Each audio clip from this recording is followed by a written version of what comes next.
అదిరన్ సంచ మహేశ్వరంకి అతి సమీపంలో HMDA approved villa ప్లాట్లు ఈఎంఐ మరియు బ్యాంక్ లోన్ సౌకర్యం అందుబాటులో. మీరు ఏమైతారండి బ్రదరా? వాళ్ళ అన్నాను మేడం.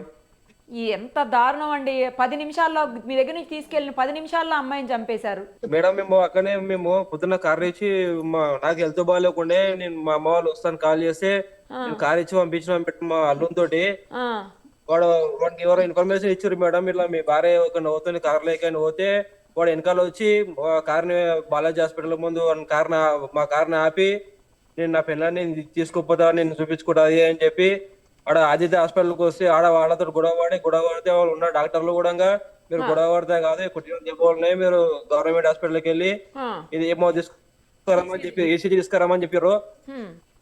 అది తీసుకొస్తేనే మీకు మేము ట్రీట్మెంట్ చేస్తాం, లేదంటే చెయ్యము, లేదంటే పోలీస్ కేసు అవుతుంది అంటే మా అమ్మని వాళ్ళందరినీ పక్కకు నేను అక్కడ వెళ్ళి తీసుకెళ్తా అని చెప్పి అటు ఎల్లుండో లేదో మేడం మేము ఇంటి వరకు వచ్చినాం. ఇంటి వరకు వస్తుంటే మా కళ్ళ ముందు బైక్ పైన తీసుకుని వెళ్తుండు. మళ్ళీ మేము ఇంటి ముందే ఉన్నాము, ఆమె బైక్ పైన నుంచి మా ఇంటికి వెళ్తాను ఇలా బైక్ పైన దుక్కడానికి వస్తే ఆమె కాళ్ళు పట్టుకొని చేయి పట్టుకొని అట్లా ఇంటికి బలవంతంగా లాకెళ్ళిండు మేడం. సో అంటే ఇంత మునుపు 4 సార్లు జరిగినాయి.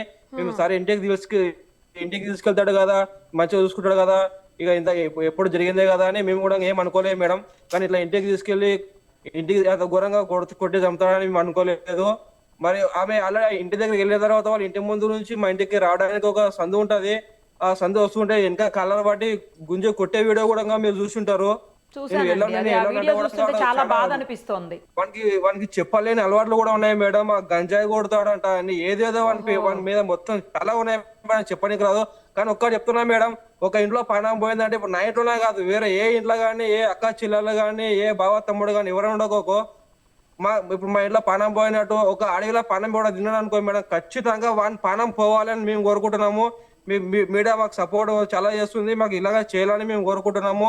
మీ పైన నమ్మకం పెడుతున్నాము. వానికి తగిన శిక్ష పడాలి మేడం. ఉరి శిక్ష తీస్తారా? మీరు ఎంత మేడం? ఒక అడవిలో ప్రాణం పోయిందంటే ఖచ్చితంగా ఒక మొగన్ పనం పోవాలి మేడం. అతి ఘోరంగా కొట్టి చంపడం మీరు చూసింటారు. ఇలాంటిది ఎవరికి కారదని కూడా ఖచ్చితంగా ఒక శిక్ష పడాలని కోరుకుంటున్నాం మేడం. మేము దారుణం అండి. మీరు కూడా అన్ని సార్లు కొడుతుంటే అమ్మాయిని అంత హింసిస్తుంటే కుటుంబం హింసిస్తుందని చెప్తున్నారు. భర్త అయితే దారుణంగా కొడుతున్నాడు. మరి అలాంటి పరిస్థితుల్లో ఎందుకు అమ్మాయిని పంపించారండి? కనీసం మీ దగ్గర అన్నా ఉంచుకుంటే వాళ్ళ ప్రాణాలతో ఉండేది కదా అమ్మాయి. మా దగ్గర ఉంటే కూడా వచ్చి రచ్చ రావాలి మేడం, వచ్చి రచ్చ చేయాలి. ఆ ఊరు పెద్ద మనుషులు కానీ పటేన్లు కానీ వాళ్ళందరూ చెప్పాలి, మీకు మీ చెల్లెలకి మీకు మీ బావ దగ్గర ఇచ్చి సంసారం చేపించే ఉద్దేశం ఉందా లేదా అని ఇట్లా మాట్లాడేలా మీద మా చేతులు మొత్తం కట్టేసారు అందరూ. లేకుంటే వాడిని మేమనే ఎప్పుడో కొట్టైనా సక్కువ చేస్తుండే. మా పెద్దోళ్ళ మాటలు నేను కూడా మేము ఈ రోజు మా చెల్లెని ఓడగొట్టుకున్నామండి. మేము ఏం చేయాలి చెప్పండి? వాడు చూసుకుంటాడు కదా, మారుతాడు కదా, ఎన్నో జరుగుతున్నాయి ఇదే అంతా అనుకున్నాం. కానీ వాడు ఇలా మా చెల్లెల్ని మొత్తం దూరంగా చేసి మా ఇల్లుని మొత్తం మూతపడేటట్టు చేస్తారని మేము అస్సలు ఊహించలేదు. అసలు అన్ని సార్లు మా అమ్మాయి ఎంత బాధపడి ఉంటుందో, ఎన్నో సార్లు కొట్టాడని చెప్తున్నారు కదా. ఆమె 22 ఏజ్ కూడా లేదు, 21 ఉంది. ఏజ్ వచ్చినాక పెళ్లి చేద్దాం అనుకున్నాము. వాడు ఏదో ఆమెకు అంత లోక జ్ఞానం కూడా లేదు, చెప్పరాని మాయం మాటలు చెప్పిండు. ఆమె ఇట్లా ఇళ్లలో ఉందో కూడా మాకు తెలియదు. తీసుకెళ్లేవాడు. చదువుకుంది మేడం. ఎంత? 10th వరకు చదువుకుంది. 10th వరకు చదువుకుందా? దారుణం అండి, దారుణం అసలు. అయితే అమ్మో, అది చూస్తుంటే వీడియో చాలా చాలా బాధేస్తుంది. దారుణంగా ఉన్నప్పుడు మేడం వాని కూడా ఎంత దారుణంగా పడాలి. ఒకవేళ స్టేషన్ నుంచి బయటకు వచ్చినా కూడా పోలీసు వాళ్ళు సహకరించకపోయినా మేము కూడా రేపటి రోజు ఇలాంటివి వాని ఇంట్లో కూడా జరుగుతుందని మేము కూడా మీడియా సాక్షిగా చెప్తున్నాను. నేను మా ఇంట్లోకి వెళ్ళి ఒకటి పోయిందంటే వాళ్ళ ఇంట్లోకి వెళ్ళి కూడా ఒకటి పోవాలని నేను గట్టిగా చెప్తున్నా మేడం. శిక్ష అయితే పడాలండి. చట్టాన్ని మీ చేతిలోకి తీసుకోవాకండి, కానీ ఖచ్చితంగా అతనికైతే మాత్రం చట్టపరంగా శిక్ష పడాలి. చట్టం వల్ల చేతిలోకి తీసుకొని మనకి తగిన శిక్ష పడితే ఇప్పుడు ఎందుకంటే ఎవిడెన్స్లు అన్ని ఉన్నాయి కదా, ఖచ్చితంగా శిక్ష పడుతుంది. ఏమో మేడం వాళ్ళకంటే రాజకీయాలు ఉన్నాయి, మాకేంలో మేము ఊళ్ళో చేసుకుని బతకడం. వాళ్ళ భూమి ఉందంట, పైసలు ఉన్నాయంట, మేము ఎలాగైనా చెలాయిస్తాం, ఎలాగైనా చేస్తాం. పొద్దున వేస్తే అత్తాడ్చారు, పొద్దుకు వస్తే వింటాడ్చారు. ఎలా భరించాలి మేడం? అడవిలో ఎలా భరించాలి? మేము కూడా పెళ్లిళ్ళు చేసుకున్నాం, మాకు పిల్లలు ఉన్నారు, మేము కొట్టాము, మరి మేము ఇంటికి తాగి వస్తామా మేడం? మాకు కూడా ఇచ్చారు కదా, మేము కూడా ఆలోచన చేస్తున్నాం కదా. ఇప్పుడు అక్కడ కొడుతున్నారు, మేము కూడా కుట్టి చెప్పాలా? మరి అంటున్నారు కదా మీరు, వాళ్ళకి ఆస్తులు ఉన్నప్పుడు ఎందుకు మళ్ళా కట్నం కోసం వేధించారు అనూషాని? ఇంకేం చెప్పాలి? ఫస్ట్ ఇచ్చేటప్పుడు చెప్పినాం, పంపించేటప్పుడు చెప్పినాం, మా దగ్గర ఏం లేవు అంటే వాళ్ళ అత్త గాని మామ గాని వాళ్ళ అమ్మకైతే ఫస్ట్ ఆఫ్ ఆల్ గా వాళ్ళ అమ్మకైతే ఇష్టమే లేదు మేడం, ఆ పిల్ల గురించి ఇష్టమే లేదు. వద్దు వద్దంటే కూడా వీడు ఇంట్లో మాయ మాటలు చెప్పి ఇక్కడ ఈ పిల్లకి మాయ మాటలు చెప్పి పెళ్లి చేసుకుంటూ గ్రాండ్ గా చేసుకుంటూ ఏదో ఫస్ట్ నుంచే చెప్తారు ఆ ఇంటూ ఈ సంసారం బాగాలేదు వాళ్ళకి ఇవ్వకండి అంటే ఏదో పిల్ల ఇష్టపరంగా కదా సరే వెళ్దాము, ఏవో తప్పులు ఉన్నాయి కానీ మేము ఇచ్చి చేసినాం కానీ ఇంత ఘోరంగా మా పైన వాడు చూపిస్తాడని మేము అసలు ఎప్పుడు అనుకోలేదు.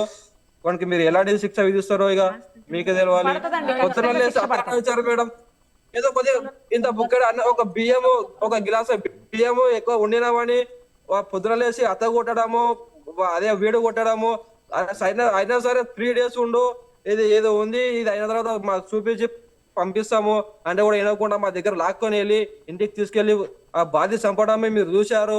దానిపైన మీరు ఏం చర్య తీసుకుంటారో తెలియదు, అవునండి, ఆ ఎట్లా రోజు చేస్తారో ఆ తెలియదు రోజు మేడం. కూడా ఏదో ఆల్రెడీ రైస్ ఉంది చాలా ఇంట్లో, మళ్ళీ వండింది అని చెప్పేసి కొట్టాడు అంటున్నారు, ఎక్కువ వండింది అని చెప్పేసి. నిజమేనా?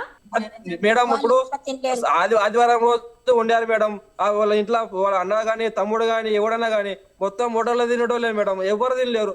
మరి ఇప్పుడు మళ్ళీ పొద్దున లేస్తే మేము పనికి వెళ్తాము మరి నువ్వు సజ్జనమే పెట్టి మాకు తొలిస్తావా? అంతే కదా, అవును, కరెక్టే కదా, అవును.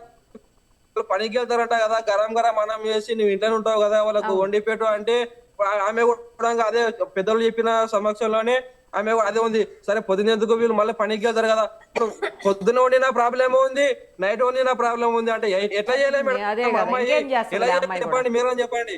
అవును, చెప్పండి. నైట్ వండేది ఉంటే పొద్దున లేస్తే సద్యనం అంటారు, ఇప్పుడు గరం అన్నం చూస్తే మళ్ళీ సద్యనం మిగిలింది అంటారా? ఇవన్నీ వాళ్ళేనా? ఆ రోజు అయితే కొట్టింది, ఇప్పుడు చనిపోయినప్పుడు కొట్టింది అయితే ఈ అన్నం కోసమే కొట్టాడంట కదా, నిజమేనా? నిజమే మేడం. మరి అంత చిన్న అన్నం విషయంలో కొడతారా మనుషుల్ని? కొట్టి చంపేస్తారా? కదా కొంచెం ఇట్లా ఎందుకు అన్నం చేయనీకి రాదా, ఒక ఉప్పు కారం తినడానికి మంచి లేదంటే తప్పు ఉంది కానీ ఏదో ఆవుల ఎట్లా ఇప్పుడు ఎక్కైనా తక్కైనా వాళ్ళతో ఆవులు ఉన్నాయి, ఆవులకేస్తారు కదా మేడం కుడిది లేక, అట్లా ఎందుకు అనుకుంటలేరు వాళ్ళు? చాలా చాలా దారుణం అసలు. మళ్ళీ ఇప్పుడు చంపిన తర్వాత కూడా ఆమె మెడలో ఉన్న పుస్తకాలు గాని కమ్మాలు గాని అన్ని లాక్కొని మొత్తం అన్ని లాక్కొని దగ్గర వెళ్ళిపోయాడు. వాడు ఎంత మూర్ఖుడు అని చెప్పాడు. అదే కదా, అసలు ఇప్పుడు మనిషి చనిపోతే అవన్నీ తీసుకునే పనిలో ఉన్నాడు ఇతను. వాడికి చంపుకుంటా లేదు మేడం, ఆమె ఏముంది బంగారం ఉందా ఏముందా వాడు చేసే మొత్తం దందా కూడా అలాంటిదే మేడం. నేను బండ్లు పెట్టుకోవాలా బంగారం పెట్టుకోవాలన్నా ఎవరిని మోసం చేయాలి ఎవరిని కొట్టాలి నేను గంజాయి అమ్ముందా ఇలాంటివన్నీ చెప్పరాని ఉన్నాయి మేడం. అని పైన మీరు గట్టిగా పోలీసు వాళ్ళకి పంపించి మళ్ళీ ఒకసారి ఎంక్వైరీ చెప్పిన వాని పైన మొత్తానికి ఇంకా బయట పడతాయి వాళ్ళ పైన. చేస్తారండి పోలీసులు, సమగ్రంగా దర్యాప్తు చేస్తారు, అందులో డౌట్ ఏం లేదు, ఎవిడెన్స్లు కూడా ఉన్నాయి.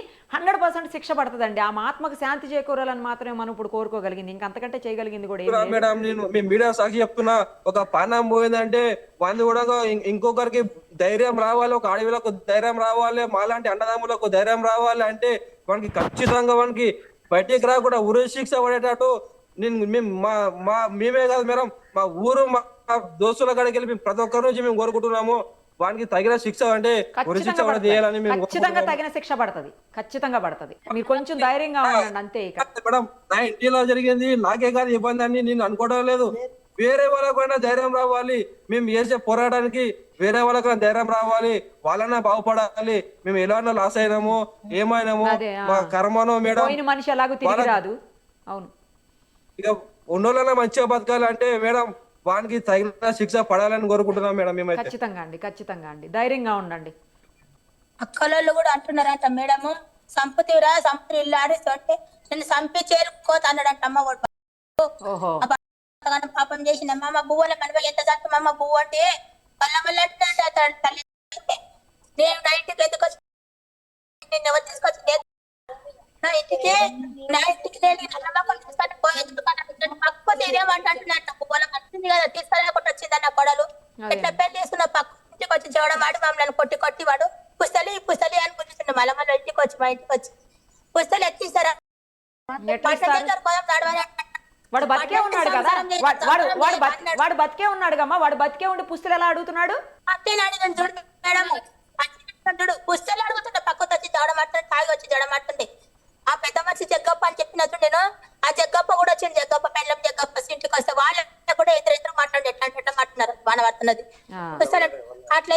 నువ్వు పుస్తలు ఎట్లా అడుగుతున్నావు, నువ్వు పుస్తలు 10 మందిలో ఎట్లా పెళ్లి చేసుకున్నావాడా పంచన వాళ్ళు చేసుకునేస్తారు రూపాయి మీద ఆడ తీసుకుంటారా నువ్వు ఆడ తీసుకొని వచ్చి అంత మందిలో నువ్వు పుస్తలు ఇడుచుకొని పోని పిల్ల నా పిల్ల నాకు వదిలిపెట్టి అంటే నేను అనే చూడమ్మ అంటే పటేల్ కా సంసారం అన్నాడు, పటేల్ కా సంసారం అన్నాడు.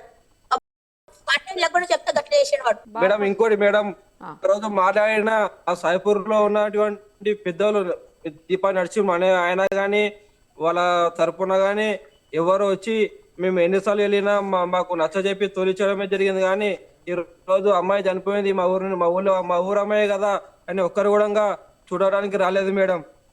మీరు వాళ్ళపైన కూడా చర్య తీసుకోవాలని, వాళ్ళు ఎందుకు రాలేరని వాళ్ళని కూడా పోలీసు వాళ్ళు వచ్చి ప్రశ్నించాలని మీ ముందర మీ సమక్షాల ఏమైనా జరిగిందా వీళ్ళ గురించి అని వాళ్ళ కూడా అడిగి మా పైన ఎలాంటి నిందలు లేకుండా వాళ్ళ తరపుననే మీరు మొత్తం ఏమి జరిగిందని తెలుసుకోవాలని మీ సుమన్ టీవీ వాళ్ళ నుంచి నేను కూడా యూట్యూబ్ లో చూస్తూ ఉంటాను మేడం. మీ సుమన్ టీవీ అని ఏ ఇంటర్వ్యూ ఉన్నా నేను పక్కా చూస్తూనే ఉంటాను, ప్రతి ఒక్క ఇంటర్వ్యూ నేను అటోనే చూస్తూనే ఉంటాను. మీ సుమన్ టీవీ నుంచి మాకు ఏదైనా న్యాయం ఖచ్చితంగా జరగాలని మిమ్మల్ని వేడుకుంటున్నాం మేడం. నేను తప్పకుండా అండి, తప్పకుండా మీరు చెప్పిన అన్ని పోలీసులు కూడా సమగ్రంగా దర్యాప్తు చేస్తారు, కోర్టు కూడా పరిగణనలోకి తీసుకుంటది. 100% ఎవిడెన్స్లు కూడా ఉన్నాయి, ఖచ్చితంగా తగిన శిక్ష పడుతుందండి. సుమన్ టీవీలో మీ పర్సనల్ అండ్ బిజినెస్ ప్రమోషన్స్ కోసం కింది నెంబర్కి కాంటాక్ట్ చేయండి.